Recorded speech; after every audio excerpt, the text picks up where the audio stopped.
What is good, YouTube? Quinn Wade coming to y'all with that second round for the draft.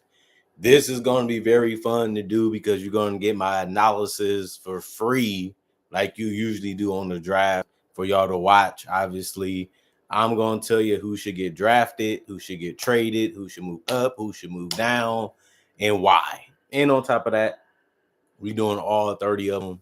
And some of these guys might be going in the first round. Some teams take a flyer, some teams draft and stash, and some teams take some of the prospects and projects a little earlier. So that way they can say, well, we got the player we want already. Let's just grab another player that we feel that has a lot of potential. So some of these guys might not even go in the second round. They might go higher. Some of these guys might drop in the draft and go lower. Y'all know how the draft goes, unpredictable, but it is a fun night to see what trades and things happen and what teams are going all in. Before I go into it, I will most likely be going live when the draft happens, so you can watch it with me. And I'm just gonna be chilling and telling you how I feel about what player goes where and why they go where, and just giving you all my analysis live and direct as much as I can. But this is just a fun video telling you why I feel like a player is good, why they're bad, what they need to work on, why they should be looked at this way, looked at that way.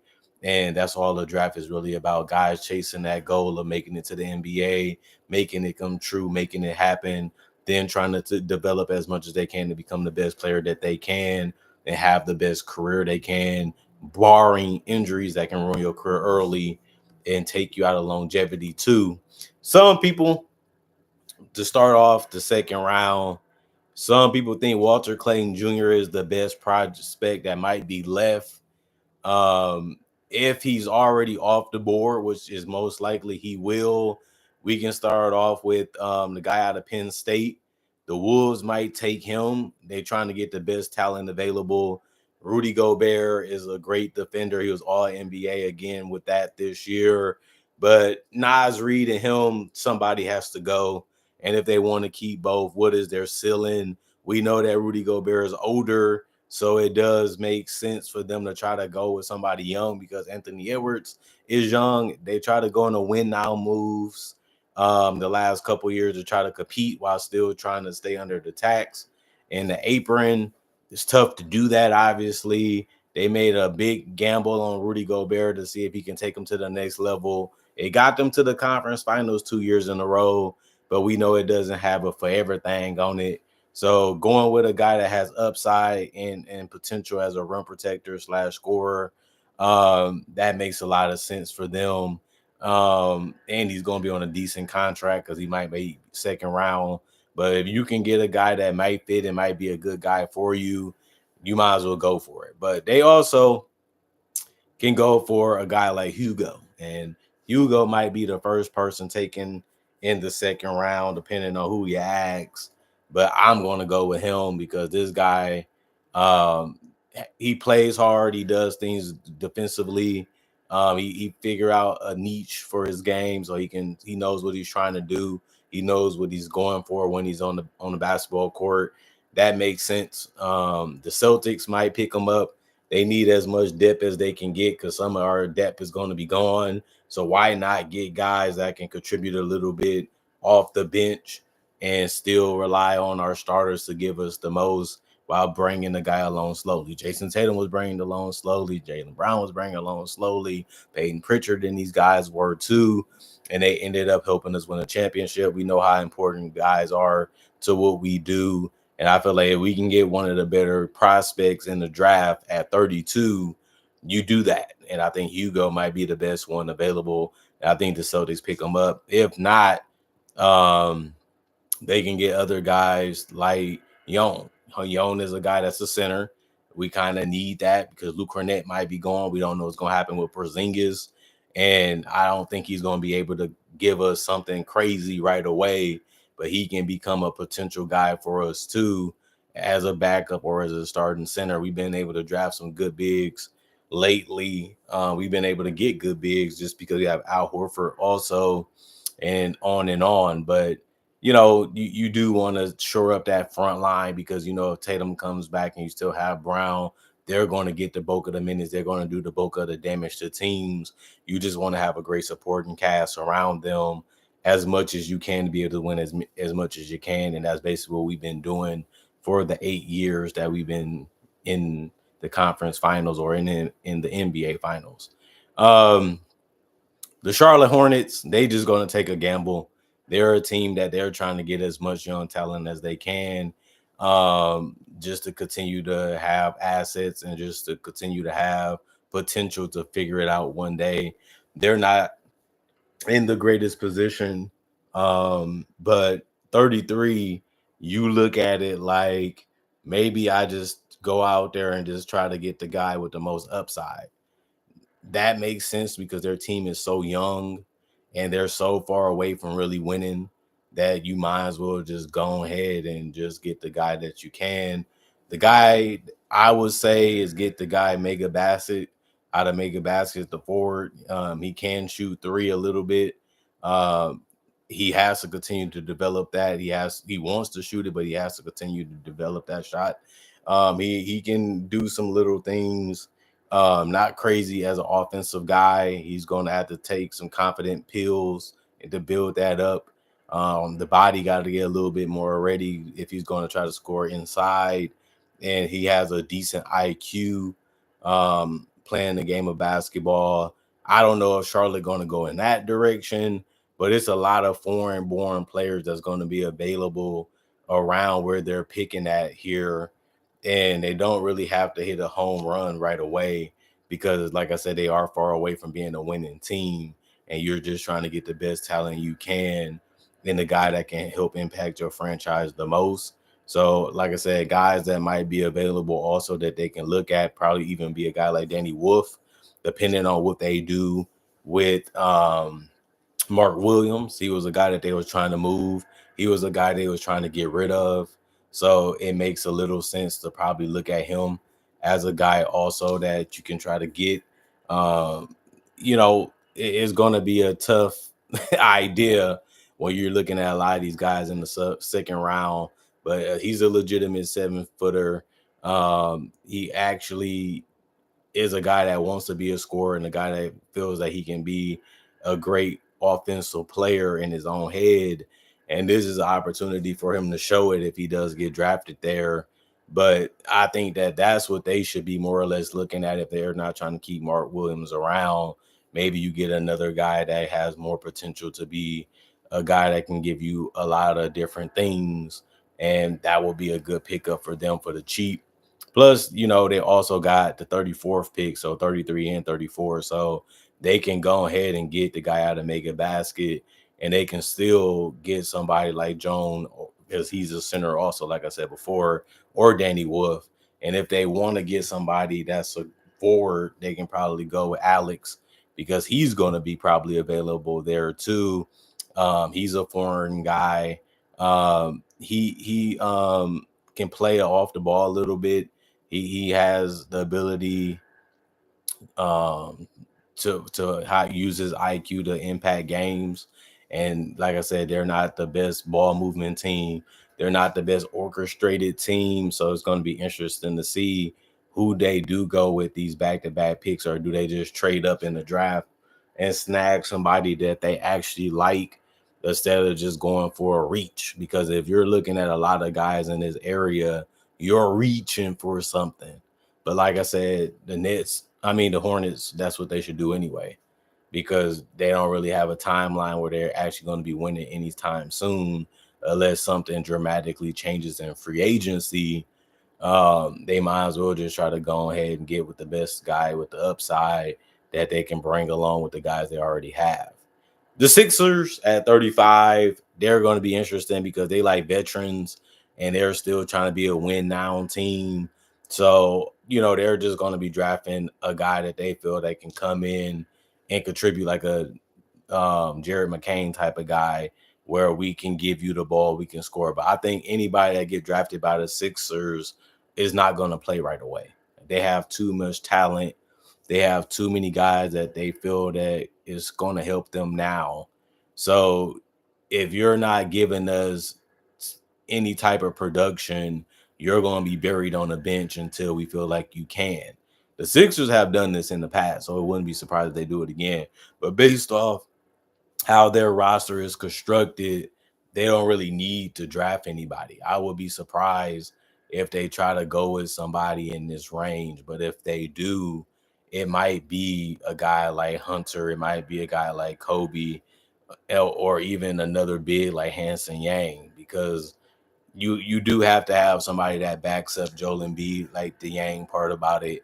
If you want to go Danny Wolf, if he's available still, because the Hornets get the pick before they do, then you go. If you want to trade up a little bit, you can do that too, because their roster is a little older and they're going to have some money. And if they don't want to use the money, then they can just go with the safest player they can get.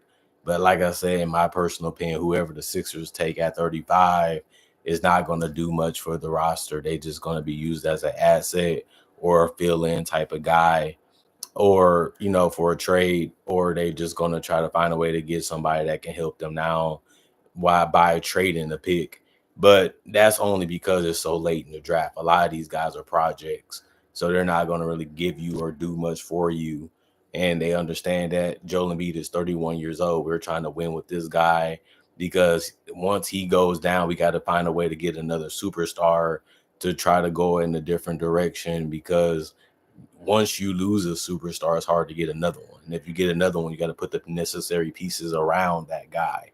But since they're still building around Embiid, it just makes sense to go for a backup for cheap, or just go for somebody that can maybe help him. And Alex is a guy that can help him too, because he can do a lot of things well, but I just don't see him, because of Paul George, for example, getting a ton of time, and they still got to figure out what they have to do with Quentin Grimes too. So that can hurt, him playing or his ability to get drafted by them. But it's just good to bring up some names that they can go for. But if they just want another guard, Kobe will be there out of Kentucky, and they can pick him up too if they just want depth or just somebody with upside.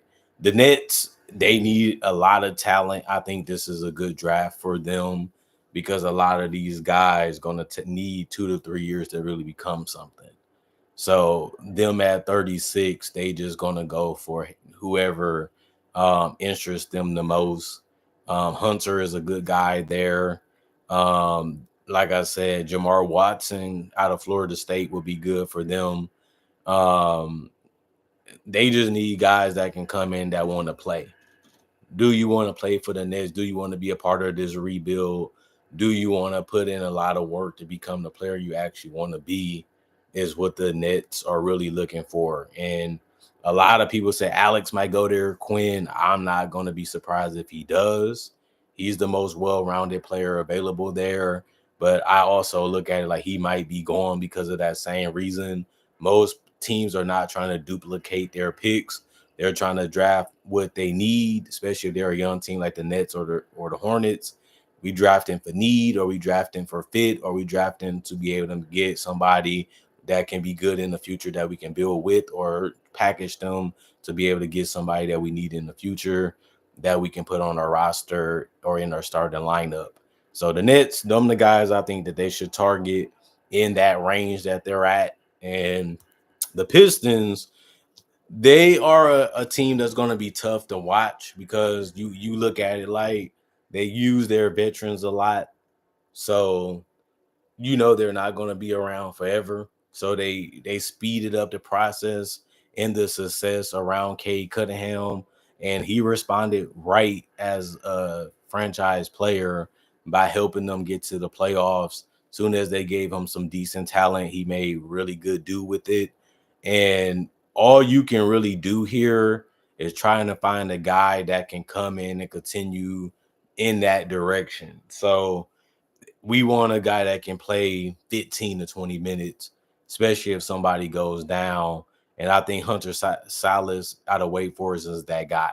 But it makes sense, because their best players was mainly guards.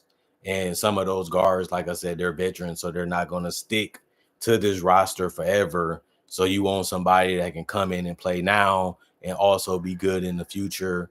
And I think that Hunter is that guy for them. But if they want to go with more scoring, then Kobe could be that guy that they want to go for because he can actually shoot the ball a little bit. And since he can do that, you can just plug him in any lineup you get, and he has an NBA ready skill, and he can contribute right away. So it does make sense to go in that direction too. And if they want a big just to back up Jalen Duren, they can always go with Hanson Yang. He's going to be around that area, and he can probably help and probably even be a little bit better too, depending on how things go. Cade makes everybody better because of his IQ and understanding of the game, and that's who they're building their roster around. So you can't really go wrong with none of these guys. And the Spurs, they don't really need a guard. So I disagree with some people. They already trying to figure out what to do with Devin Vassell, Keldon Johnson, Stephon Castle, on and on, De'Aaron Fox, on and on and on again. They're going to lose Chris Paul most likely. So you just look at it like they just need to focus on building around Wemby the right way, giving him size if they need um, to back him up if he goes down or he needs a break. You don't want to lose too much advantage if he goes down or takes that break. And then also, you don't really need too many guys that do the same thing when you have other holes on his roster. So the Spurs are either trading this pick with the other ones to get a guy that they really like, or they're trying to find another star to put with Fox and Wembanyama in this draft, or clearing enough space to do it in free agency. I think that that's what they're going to do. But if they don't find that guy, or that guy doesn't come available, then the Spurs at this point just goes best talent available. You can say Jameer Watkins at that point at Florida State. He's a guard. You can say Yang. He will be obviously a guy that'd be interested in. Kobe Bria will be another guy out of Kentucky that would probably be off the board at this point. But if he's not, you just say, well, we get a guy that we like. If they like Patty Mills, they like Danny Green, they'll go for Kobe because he can do similar things. And that's what their culture is about. If you're not a superstar, you're a good complementary player. And we're going to run the system so you can get some benefits and also benefit the star that we have. I just probably think that they want to go with somebody that's defensive. If they're going to go for a wing, that's just my analysis on it. But you never really know what they're going to do. And then the Raptors, they're a team that needs more spacing and more shooting. So Kobe would be a guy that I will be targeting if he falls there. Um, Other than that, Chaz, I can see him out of Tennessee going to the Raptors for that same reason. We just need somebody that can put the ball in the basket, somebody that can help Scotty Barnes play his game the best way. Obviously, they still got Emmanuel Quickly. They still got RJ Barrett. So they're going to have guys that can get you a bucket. They have Ingram too, who can handle the ball and set guys up. So I just feel like you want guys that can just stay out the way and be a threat still. Those will be the guys I think the Raptors go for if they had the opportunity to.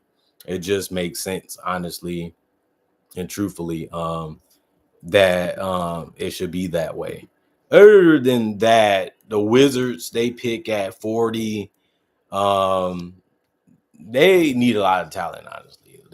We know for sure Jordan Poole is a shooting guard for now. We know that they're still trying to get the best out of Alex Sarr. We knew that they took a gamble on Bub Carrington as this is the best guy we can get. Let's see what they can do. I think Cam Jones is the best pick for them. A guy that's skilled and can really create shots and get buckets. They just need more guys that can do that.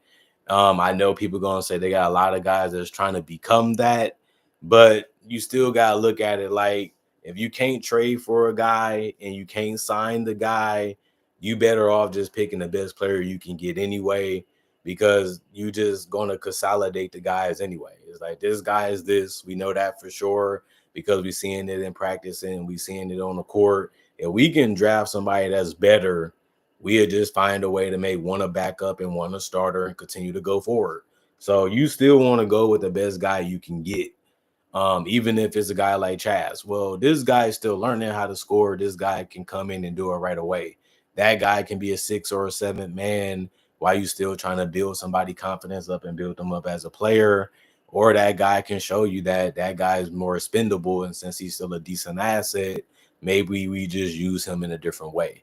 So I would say Cam Jones, and obviously Chaz may be a wizard for that reason. Um, Other than that, I would say the Warriors are in the same position where we got Podzimski, we got Jimmy, we got Steph, we got Draymond. Um, Quentin Post is their big that they still trying to figure out what they're going to do with him as he is a young player. Now it's just about adding another guy that we can just throw into our roster. Um, and also try to find a cheap guy that can literally still play and help us out. So Tyrese might be a guy that's gone, but if he's not, they can pick him up. He's a guy that got good passing, good vision.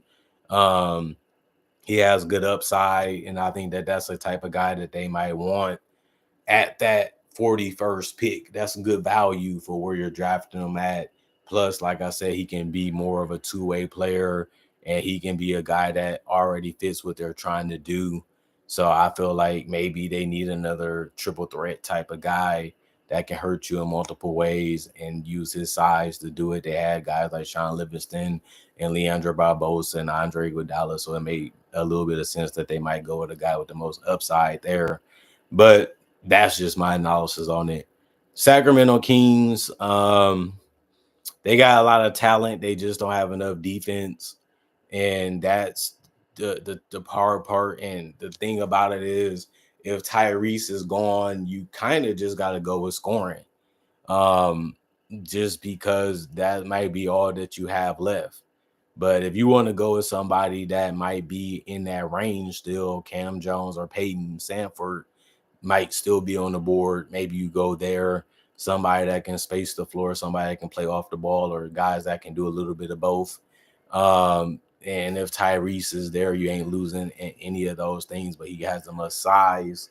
So it may make a lot of sense to go there because they have a lot of different lineups that they try to do. But the Kings, their roster is what it is. They're going to rely on the players that they already have in that starting lineup to do the heavy lifting. It's just getting guys that can come in and play 5 to 15 minutes to try to make a little bit of a difference as much as they can in the beginning of their career. And that's what the Kings are looking for. The Jazz, they have a lot of talent that's young. I don't think they go wrong with anything they do. They just trying to add to that. And when a star becomes available that don't mind playing with the guys they already have, they can just package a bunch of guys together and just go in that direction. Is a guy out of Wisconsin. He's older. John, I think that he'd be a guy that they might look at. Um, he's a guy that can do some things that they don't really have enough of, which is playing without the ball and being able to shoot or being able to score. They like guys that can space the floor and play without the basketball down there in Utah. They like team players. So maybe you go there. That'd be a little high for some people, but I can see them fitting there. You can also go Peyton. If you want somebody that can shoot and catch all the dribble with more size, you can go with them. You know what I mean? That makes sense. And he can still have a little bit of upside too in the future. So there's no lose for the Jazz in this situation because the situation they're in is a rebuilding one. So you want as many prospects that can do a lot of things as you can get. And then you just figure out which ones you keep as the years continue to go on. The Thunder, like I said, man, they're going to have a great run at being a dynasty potentially. And they have the ability in this draft to add another great solid piece for really nothing. Because most people in the second round don't get paid that much money.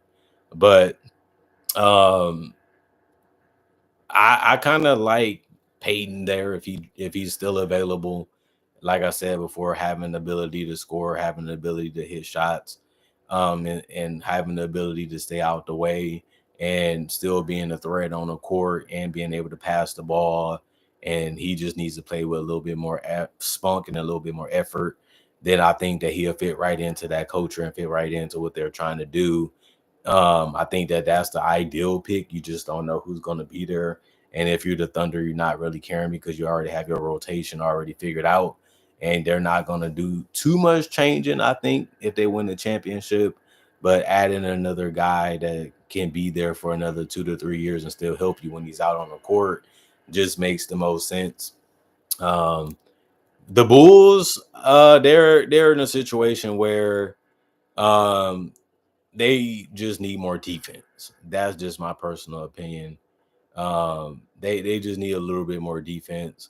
I don't really see somebody that's crazy there that can really do something significant.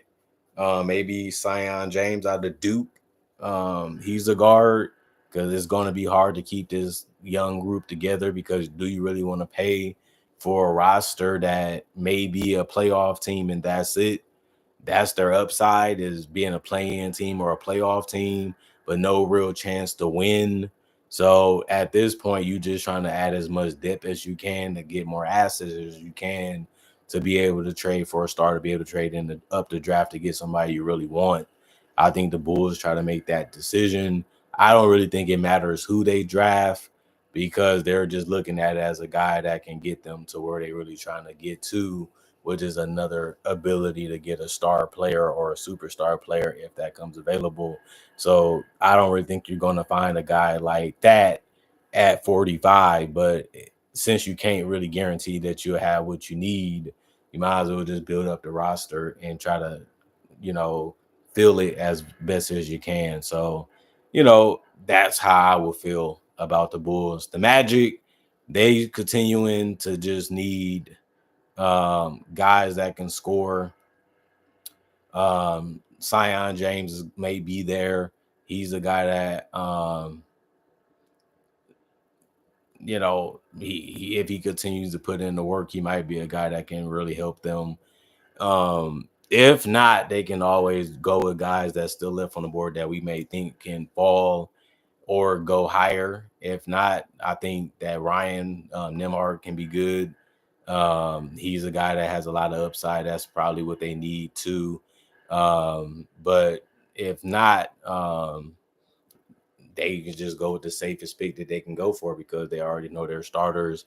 They already know who they're building around. Now you're just trying to add depth to the situation that you have in Orlando, and that's all you can really do.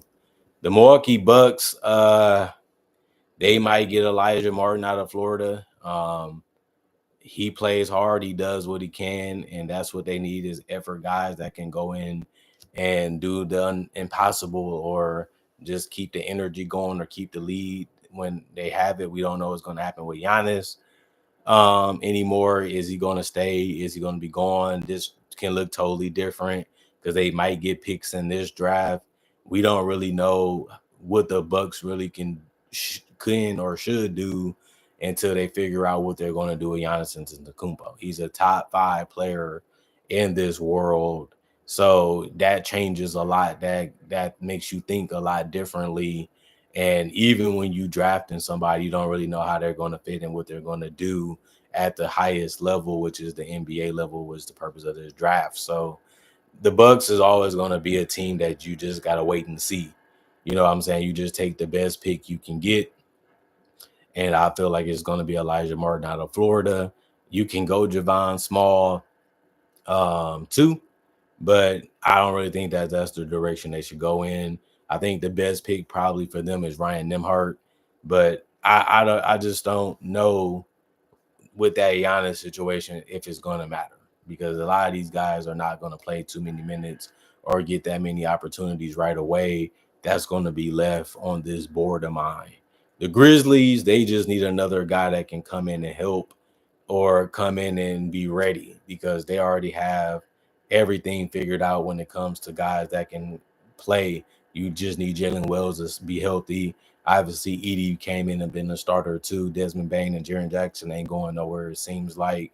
And Ja Morant is the face of their franchise right now.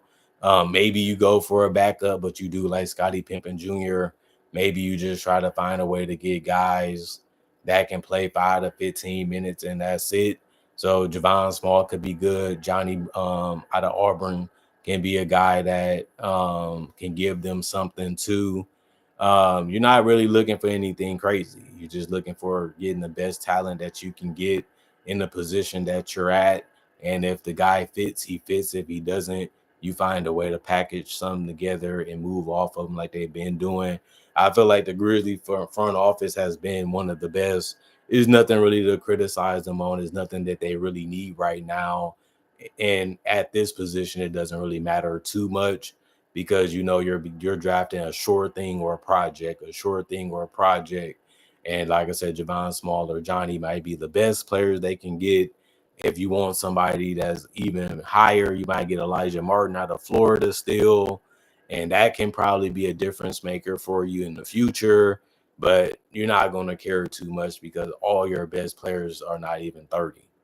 Cavs, they are one of the best teams in the league. If they stay healthy and all they stars stay healthy, they're going to be a playoff team again without a doubt in the Eastern Conference. So you just look at the fact that they're just trying to add on to that bench with a cheap contract, or they're just trying to move off of it for cash, or they just trying to move off of it to get somebody they really, really like. A big wing to me out of Nebraska is Bryce Williams. I think he'll be a good pick for them at that 49th spot. They do need some size. They do need some scoring. That's cheap, and I think that he can add that. You can say Eric Dixon. He can be a guy that can be right there for them at 49. And if Elijah Martin is there, that's a guy with upside that can really be, something that can be special for them. And that's something that they can need in certain matchups, in certain situations, probably in the playoffs. And if somebody needs a rest or a break, I think the Knicks, they're just a team that they already have their roster figured out. They know what they're going to do. They know what their team is about. I don't really know who can really help them. But if they want, you just go with the best talent available. That's the best thing you can do at this point for the Knicks. Let's just pick somebody that we really like and live with that decision. Johnny Brome, if they want to go another big for cheap, you can go with Golden out of Michigan.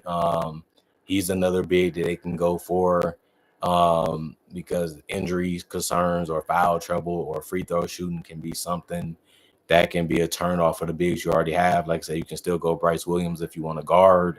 They don't really need too many guards. They have a lot of them that can already play in their rotation.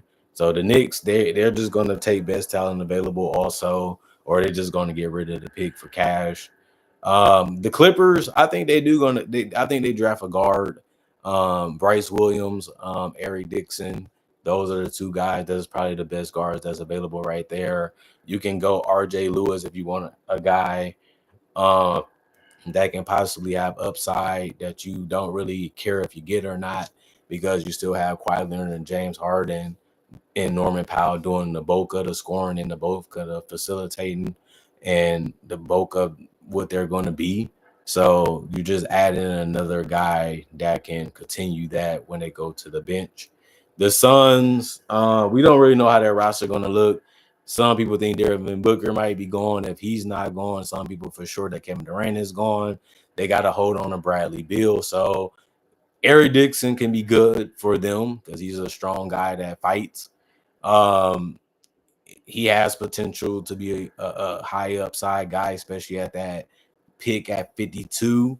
I think it's going to be interesting for them to see what they actually go with and what they try to do, though, because they can get a lot of picks and a lot of things for Kevin Durant. So maybe they move up in this draft and get somebody else, or maybe they just say we just get rid of Durant, get another veteran player that we can try to win with, and get another young player too.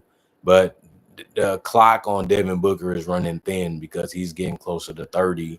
So you do have to figure out what are your goals of what you're trying to do, because Chris Paul was more of a win now move. Kevin Durant was more of a win now move. You kind of have to figure they're going to continue to do that, because if they're not winning a championship, what are they really doing with Devin Booker? That was the purpose of those two moves, and it didn't really work out for either. But that's the past. Now they got to work on the present. And like I said, guys like Aaron Dixon is going to be there if they want to big. Golden is going to be there. Rocco is going to be there. Those are guys with upside, but also guys that can be bust, or guys that may not be able to contribute right away. And that's not what you're really looking for if you're the Suns. So they might trade it, or they might try to find a way to package it to get somebody else, which makes sense for them, because that's been their goal the last 5 years, is to win a title in Phoenix, something that hasn't been done. Utah Jazz, they're just a team, like I said, they're trying to add as a stockpile as much young talent as they can get. Um, I do think that that's something that they're going to continue to do. There's a lot of good bigs on the board left. They already have a bunch of them. I think they just probably just get rid of this pick for something else. I just don't see nothing that they really need at this point of the draft besides getting a player that they really like higher in the draft. So this pick and some other ones can be gone. This pick and a player that they might feel like they don't need anymore or they're not feeling anymore can be gone. But if they do try to draft somebody, it's going to be a guard or a big, and it doesn't really matter who it is because I don't think they're going to play right away because the Jazz actually have decent guards and decent bigs, and they don't really need a forward too much. If they do, RJ Lewis probably the best one they can get at this point of the draft, but that probably will work. But will he still be available? Will he still be there? That's something that we don't know until the draft happens. Obviously, that's the purpose of watching it. But I think that that's something that they got to figure out. Do we just try to continue to build up our assets, or do we try to find a player that we actually like, or do we try to find a way to move up in the draft and get somebody with higher potential and higher upside, or do we try to get a sure thing that's higher in the draft that we actually like too? It's testy when you have as much talent as the Jazz and still not really winning that many games. And there's not too many players at this point in the draft that can help them with that. That's just how it goes, though. They understand that because Danny Ainge is a guy that won championships as a GM, and he already has them with a lot of talent already, even though a lot of it was already there. All they can really do is get rid of some of it or add to it for now and just wait till that next star is available. Indiana Pacers, they got Thomas Bryant, they got Miles Turner, they got Pascal Siakam, they got Obi Toppin. I don't really see them needing somebody that's a big, that crazy. That's what you're mostly looking at right now. But you would just be putting somebody on the roster just because you have to. So Rocco might be there, Michael might be there. Um, Nicholas might be there. Eisen might be there, but they're all prospects. That's our projects. They're not ready to help you contribute right away to winning, and they're not the greatest players. So you're just drafting the guy because you have to. So you might as well try to draft the best one that you can get. That's why I named a couple guys, because depending on who's left and who's gone, those are the guys you should probably target at that point. The Lakers, like I said, they already have most of their stuff figured out. They just trying to wait for the post LeBron to happen, because then they have more money and more things to throw at other people, and then they can try to go all in on building around Luka and trying to see if he can lead them to a championship with the years that he has with them left. And they're trying to lock him up long term too, extension wise. So that always has made sense. That's what they're going to try to do. I don't really see anybody that they're going to go crazy over. It's a lot of bigs, which they do need left. Um, I think that that's going to be interesting. You can go with Izan out of Perth. You can go with Nicholas as a forward. If you want somebody bigger, you can go with Michael. But you're not going to be wrong if you're the Lakers trying to go with a lot of guys. You can even see if some people fail, like Rocco, he's a center. Golden is a center that you can get for cheap, even if it's just for them to be a backup. You can even just try to hit, on the Johnny out of Auburn, like I said. You can go for Elijah Martin if you want scoring, if he's still on the board. There's a lot of guys that might go down in a draft just because teams have a overabundance of talent, and they probably just don't want guys that just gives them upside. And the Lakers are a team that's just trying to get guys that can play certain positions under cheap contracts. And Luka makes everybody look good. LeBron makes everybody look good. Austin Reeves has the ability to do that too. So whoever they get, they can look better than they actually are. but will they defend? Will they protect the rim? Will they be able to space the floor or score enough to get minutes? Like Dalton Connect didn't really get minutes, and people looked at him as a guy that was a good pick for them because he actually can play. A lot of guys can play, especially when you're having those type of guys helping them out. But it's going to be other guys you can get early in the draft, and we're going to see what the Lakers do when it's draft time. Grizzlies, like I said, they're just going to be drafting somebody to be drafting somebody. Their roster is loaded. They're going to have to let some people go. They're going to have to find guys that maybe have, the maybe even drafting stash. To be honest, like this team is one of the most loaded rosters in the NBA. And they have the ability to get even more loaded. Like they have so many picks, there's nothing they can even do with them besides try to get rid of them. So either you're moving up in the draft or you're trying to find a way to get a player by trading your picks to get a sure thing like a veteran. So I think that makes a lot of sense for the Grizzlies at this point. And I'm just going to say that's what they should do with the last couple picks they have in the second round. And then the Magic, they're just trying to add scoring. They're just trying to add size because Wendell Carter really is the only big that they have. Um, some people have Nicholas going there. I wouldn't say that's a bad pick for them. Obviously, you might still like Izon too because he has length and size and potential and upside. The Magic still trying to find a way to get as much talent they can get. Getting one of those guys might help them depth wise, or might even help them to be able to trade up and get somebody that they really want to help them right now, which does because they're trying to contend and they're trying to put the best team around Paulo Banchero as they can. So that all makes sense. That's what everybody basically trying to do. And the Magic does have some wiggle room right now, cap wise. And they do have a lot of things asset wise that they can maneuver to get somebody that they really like. And if they do, make that move, it'll make more sense. If they can't make that move, then you just draft best talent available, which is those guys that I already mentioned. The Cavs, they only down to a couple people. Like I said, they don't really need too many picks in this range because most of these guys can't really help them. They're not really that attractive as assets. They're not really that attractive as players. So they're not going to really be able to do too much right here, but just grab somebody for the cheap. And he probably might be going off their roster in 2 to 3 years, depending on how the contract goes and how summer league goes and how development goes. Other than that, the Cavs might be packaging their picks to get somebody better, veteran wise, or they might just be holding on to them just because they have to because of the rules. And then the Rockets, they don't really need nothing. They got a lot of young talent. They got to figure out how to take that next step in that next leap in the draft. At this point of it, isn't going to really help that. So I look at it like people feel like Dink might just be a guy you just take just to take, and he has upside.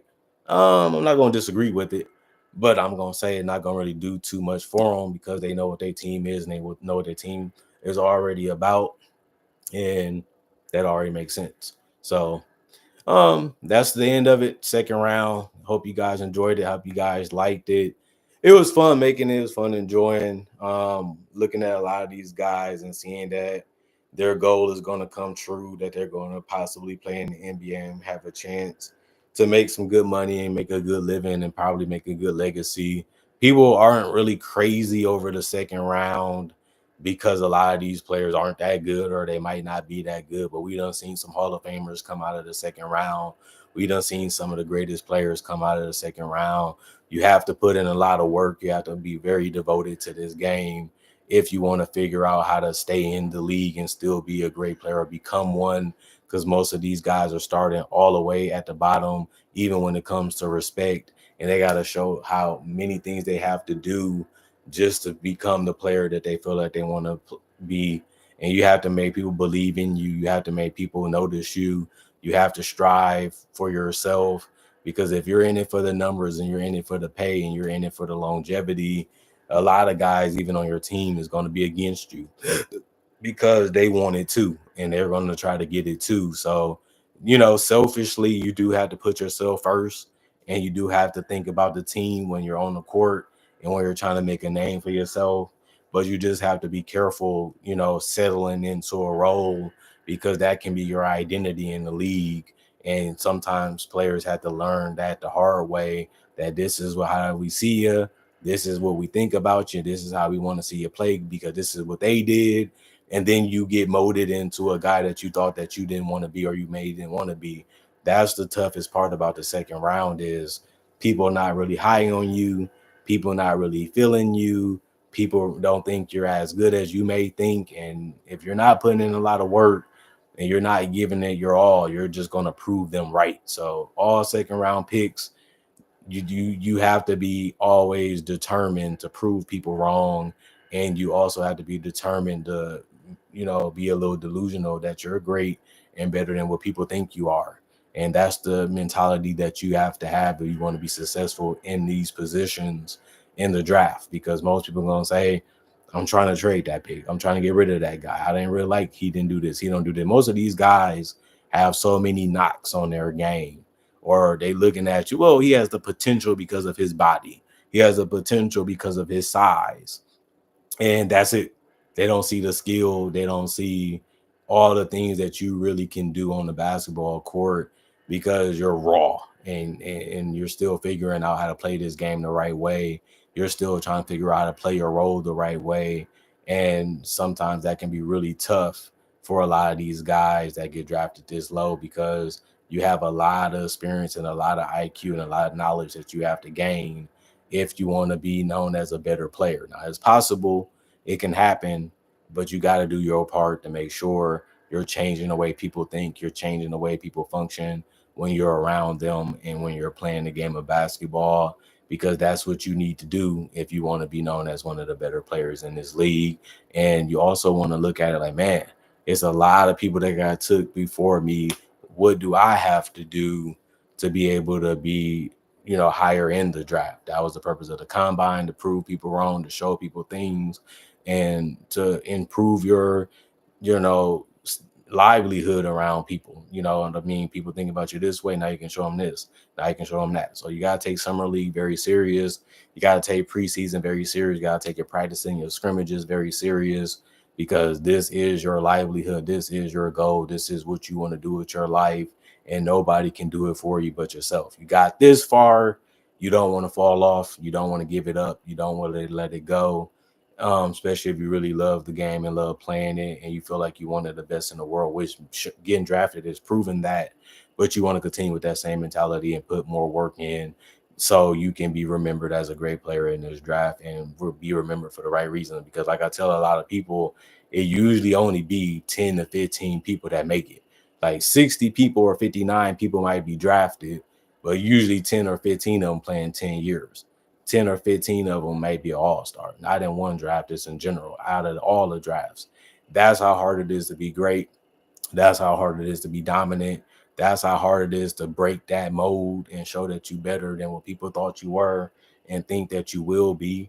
And that's the reason why the second round come with curses. You know what I mean? But it's still an opportunity. It's still a stepping stone.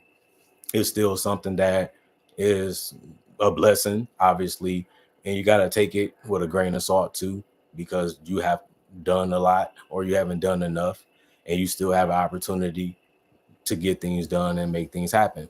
And that's the way you have to look at it. If you're going at 56 or 59 or 45, man, I feel like I was better than that. Man, I feel like I could have, somebody slept on me. Well, you got to continue to put in the work. You got to continue to challenge yourself. You got to continue to push yourself. That's the only way you can move up. That's the only way you can prove people wrong. That's the only way you can prove yourself right. And that's the only way you can have fun in the process of, I can't really go bad because I'm getting paid based off my performances. If I don't perform well, I'm not going to get the opportunity. I'm not going to get the minutes, and my career can be over just like that. Um, and that's the struggle of the second round picks. That's the way people look at it. That's the way it goes most of the time. And you just don't want to be a statistic in the NBA.